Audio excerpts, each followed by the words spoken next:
Hello बच्चों, स्वागत है आप सभी का हमारी आज की नई वीडियो में। आज हम कक्षा 10 विज्ञान के पाठ 6 नियंत्रण एवं समन्वय पाठ का कुछ महत्वपूर्ण प्रश्नों के बारे में चर्चा करेंगे। ठीक है, जो आपके हर बार बोर्ड के एग्ज़ाम में आते हैं और इस बार भी आने के बहुत से चांसेस, काफ़ी सारे क्वेश्चन आपको देखने को मिलेंगे। तो चलिए शुरू करते हैं। क्वेश्चन नंबर 1, मस्तिष्क का कौन सा भाग शरीर की स्थिति तथा संतुलन का अनुरक्षण करता है? ठीक है, मस्तिष्क का कौन सा भाग शरीर की स्थिति तथा संतुलन का अनुरक्षण करता है? तो क्या हो जाएगा? मस्तिष्क का पश्च मस्तिष्क। ठीक है, पश्च मस्तिष्क का क्या? अनुमस्तिष्क हमारे शरीर की भंगिमा और संतुलन को बनाए रखता है। ठीक है, पश्चिम मस्तिष्क का अनुमस्तिष्क।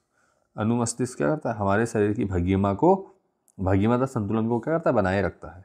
नंबर 2 क्वेश्चन है हमारा, प्रतिवर्ती क्रिया में मस्तिष्क की क्या भूमिका होती है?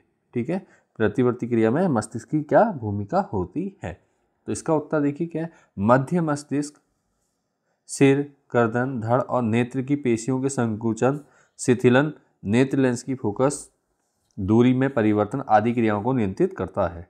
ठीक है, ये काम कौन करता है? मध्य मस्तिष्क। मध्य मस्तिष्क सिर, गर्दन, धड़ और नेत्र पेशियों के संकुचन, शिथिलन, नेत्र लेंस की फोकस दूरी में परिवर्तन आदि क्रियाओं को नियंत्रित करता है। और मस्तिष्क का मस्तिष्क पुष्य हृदय स्पंदन, रक्तदाब, खांसना, छींकना, वमन, लार, श्रावण और पसीना आदि क्रियाओं का नियमन करता है। सामान्य दैहिक प्रतिवर्ती क्रियाओं का नियंत्रण मेरुरज्जु द्वारा होता है। ठीक है, तो ये आपका प्रतिवर्ती क्रिया में मस्तिष्क की भूमिका है। इसके बाद क्वेश्चन नंबर 3 में चलते हैं कि पारगम्य हार्मोन्स क्या है? तो उत्तर है इसका, पौधे के तने और जड़ के शीर्ष भागों में संश्लेषित होने वाले विशेष प्रकार के कार्बनिक रसायन क्या कहलाते हैं? पादप हार्मोन्स कहलाते हैं। ठीक है, जो विशेष प्रकार के रसायन पौधे के तने और जड़ के शीर्ष भागों में संश्लेषित होते हैं, उन्हें क्या कहते हैं? पादप हार्मोन्स कहते हैं। पादप हार्मोन्स पौधे के अन्य भागों में स्थानांतरित होकर वृद्धि, दीर्घीकरण, पुष्पन, फलों के विकास आदि को क्या करते हैं? प्रभावित करते हैं। ठीक है, वृद्धि, दीर्घीकरण, पुष्पन, फलों के विकास आदि को प्रभावित करते हैं। अगला देखिए, इसके पादप हार्मोन्स के नाम। कुछ पादप हार्मोन्स के नाम दिया, अक्सर आपसे पूछ लेता है क्वेश्चन पेपर में कि पादप हार्मोन्स के नाम बताइए, 2 या 3 पादप हार्मोन्स के नाम बताइए। तो पादप हार्मोन्स के नाम क्या हैं? ऑक्सिन, जिबरेलिन, साइटोकाइनिन, एब्सिसिक अम्ल और एथिलीन। ये क्या है? पादप हार्मोन्स हैं आपके। ऑक्सिन, जिबरेलिन, साइटोकाइनिन, एब्सिसिक अम्ल और एथिलीन, ये सभी आपके क्या हैं? पादप हार्मोन्स हैं। नेक्स्ट क्वेश्चन में चलते हैं हम अपने। क्वेश्चन नंबर 4 है, एक पादप हार्मोन्स का उदाहरण दीजिए जो वृद्धि को बढ़ाता है। तो वृद्धि को बढ़ाने वाले पादप हार्मोन्स का नाम है ऑक्सिन और जिबरेलिन। ठीक है, ऑक्सिन और जिबरेलिन क्या करते हैं? पौधों की वृद्धि को नियंत्रित करते हैं, वृद्धि को बढ़ाते हैं। ठीक है, क्वेश्चन नंबर 5, आयोडीन युक्त नमक का उपयोग की सलाह क्यों दी जाती है? तो थायरॉक्साइड ग्रंथि से थायरॉक्सिन हार्मोन स्रावित होता है। थायरॉक्सिन में लगभग 65% आयोडीन होता है। थायरॉक्सिन की कमी के कारण थायरॉक्सिन शरीर में ऑक्सीकारक उपापचय को नियंत्रित करके ऊर्जा उत्पादन और उपापचय दर को बढ़ाता है और जीवन की रफ्तार को क्या करता है? बनाए रखता है। ठीक है, तो इसमें इंपॉर्टेंट क्या जाएगा कि थायरॉक्साइड ग्रंथि से कौन सा हार्मोन स्रावित होता है? थायरॉक्सिन। और थायरॉक्सिन में कितने प्रतिशत आयोडीन होती है? 65% होती है। अब आगे देखिए, आयोडीन की कमी के कारण थायरॉक्सिन का स्रावण कम हो जाता है और थायरॉक्सिन की कमी के कारण क्या? जड़वामनता, मिक्सीडीमा और घेंगा रोग हो जाते हैं। ठीक है, जड़वामनता, मिक्सीडीमा और घेंगा रोग। ठीक है, 3 रोग हैं जो क्या? आयोडीन की कमी के कारण होते हैं। इसलिए क्या कहते हैं? आयोडीन युक्त नमक के उपयोग की सलाह दी जाती है। अब चलते हैं क्वेश्चन नंबर 6। क्वेश्चन नंबर 6 है, प्रतिवर्ती क्रिया क्या है? प्रतिवर्ती क्रिया क्या है? यदि किसी उद्दीपन के प्रति अंग या अंग के तंत्र द्वारा तीव्र गति से की जाने वाली अनुक्रिया है। ठीक है, प्रतिवर्ती क्रिया क्या है? किसी उद्दीपन, कोई घटना घटित हुई तो अंग या अंगों के तंत्र के द्वारा क्या होता है? तीव्र गति से की जाने वाली अनुक्रिया क्या होती है?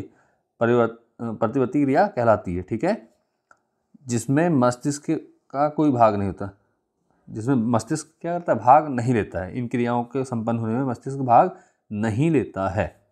ठीक है, अब चलते हैं इसके आगे, देखते हैं क्या है प्रतिवर्ती क्रिया के उदाहरण।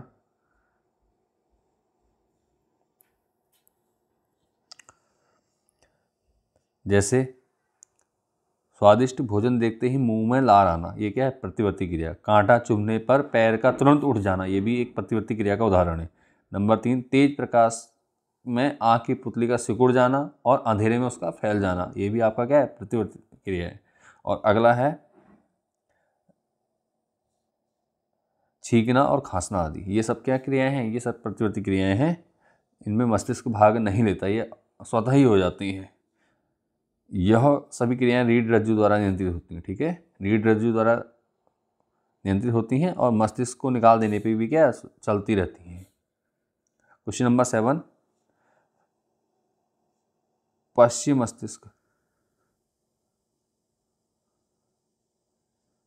मस्तिष्क के उस भाग का नाम बताइए जो श्वसन को नियंत्रित करता है। ठीक है, पश्चिम मस्तिष्क उस भाग का नाम बताइए जो श्वसन को नियंत्रित करता है। तो श्वसन को नियंत्रित करने वाले भाग का नाम है मस्तिष्क का पूंछ। मस्तिष्क का पूंछ आपका क्या है, श्वसन को नियंत्रित करता है। अगला क्वेश्चन है, मेरुरज्जु कहाँ सुरक्षित रहता है। मेरुरज्जु कहाँ सुरक्षित रहता है, तो मेरुरज्जु मेरुदंड में सुरक्षित रहता है। शरीर की मास्टर ग्रंथि किसे कहते हैं, शरीर की मास्टर ग्रंथि कहते हैं पीयूष ग्रंथि को। शरीर की मास्टर ग्रंथि किसे कहते हैं, पीयूष ग्रंथि को। क्वेश्चन नंबर 10, कोशिका विभाजन को प्रभावित करने वाले पादप हार्मोन्स का नाम बताइए। कोशिका विभाजन को प्रभावित करने वाले पादप हार्मोन्स का नाम क्या है, साइटोकाइनिन। क्वेश्चन नंबर 11 है, हमारे शरीर में थायरोक्सिन हार्मोन्स का क्या कार्य है। हमारे शरीर में थायरोक्सिन हार्मोन्स का क्या कार्य है। थायरोक्सिन हमारे शरीर में क्या करता है, थायरोक्सिन हार्मोन्स वसा, प्रोटीन और कार्बोहाइड्रेट उपापचय पर नियंत्रण रखकर जीवन की रफ्तार को बनाए रखता है। थायरोक्सिन हार्मोन्स वसा, प्रोटीन एवं कार्बोहाइड्रेट उपापचय पर नियंत्रण रखकर जीवन की रफ्तार को बनाए रखता है। क्वेश्चन नंबर 12 हमारा, मनुष्य के शरीर की उस ग्रंथि का नाम बताइए जो हार्मोन तथा एंजाइम दोनों स्रावित करती है। मनुष्य के शरीर की उस ग्रंथि का नाम बताइए जो हार्मोन्स और एंजाइम दोनों स्रावित करती। तो उत्तर है आपका अग्नाशय ग्रंथि। उत्तर है अग्नाशय ग्रंथि, हार्मोन्स और एंजाइम दोनों स्रावित करती है। क्वेश्चन नंबर 13 है आपका, शरीर के सबसे लंबी कोशिका कौन सी है। शरीर की सबसे लंबी कोशिका कौन सी है, तो यह है तंत्रिका कोशिका। शरीर की सबसे लंबी कोशिका तंत्रिका कोशिका होती। ठीक है, शरीर की सबसे लंबी कोशिका तंत्रिका कोशिका। तो आपके चैप्टर 6 में टोटल यही 13 क्वेश्चन जो है महत्वपूर्ण है आने वाली परीक्षा को देखते हुए। तो आप इन सभी की अच्छे से तैयारी कर लीजिए और आपको आने वाले पेपर के लिए best of luck. Okay, thank you, bye.